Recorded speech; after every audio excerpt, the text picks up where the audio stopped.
الدرس الحادی عشر 11واں سبق، ہوا وہ یدخل داخل ہوتا ہے، انت تدخل تم داخل ہوتے ہو، انا ادخل میں داخل ہوتا ہوں، ادخل کیا ہے، ادخل تم داخل ہو امر کا صیغہ، ہوا وہ یخرج نکلتا ہے، انت تخرج تم نکلتے ہو، انا اخرج میں نکلتا ہوں، اخرج نکلو امر کا صیغہ ہے، باب دروازہ، مسجد مسجد، غرفۃ کمرہ۔ تو یہ آپ نے یاد کریں گے تو آپ کو یہاں یہ ترجمہ کرنا آسان ہو جائے گا۔ ہذا یہ باب المسجد، مسجد کا دروازہ ہے، ٹھیک ہے۔ پہلے میں نے بتایا آپ کو موصوف صفت اور ہوتا ہے اور مضاف مضاف الیہ، تو یہاں موصوف مطلب جس طرح موصوف کا حال ہوگا وہی کس کا ہوگا، صفت کا۔ اس پہ شروع میں الف لام ہے تو اس کے شروع میں الف لام ہے، یہ مذکر ہے تو یہ بھی مذکر ہوگا، ٹھیک ہے جی۔ تو یہاں ایسا نہیں ہوگا، یہاں پہلے پر پیش ہے دوسرے پر زیر ہے۔ ہذا یہ باب المسجد، یہ مسجد کا دروازہ ہے، جہاں کا معنی ہے سمجھو کہ مضاف مضاف الیہ۔ ہذہ غرفۃ، یہ کیا ہے جی، کمرہ ہے۔ اب معلوم ہو گیا نا، غرفۃ تا جو ہے نا ایسی آگے جو گول تا ہے، اور ہا غرفہ پڑھیں گے، عربی میں پڑھیں گے تو غرفہ، تو یہ مؤنث کی علامت ہے۔ تو جب چیز مؤنث ہوگی تو اشارہ بھی مؤنث کا کہیں گے، اس لیے کہتے ہیں ہذہ یہ غرفہ، غرفہ ہے، کمرہ ہے۔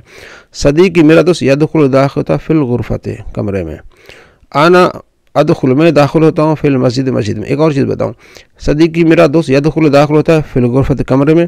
اگر ہوگا نا صدیقی میرا دوست اس کے کمرے میں داخل ہوتا ہے، پھر آگیا فی غرفتی ہی، فی الغرفتی نہیں پڑھیں گے، پھر کہیں گے اس کے، فی غرفتی یعنی میرا دوست داخل ہوتا ہے اس کے کمرے میں، تو صدیقی یدخل فی غرفتی، یا میرا دوست اپنے کمرے میں داخل ہوتا ہے تو ہوگا صدیقی یدخل فی غرفتی۔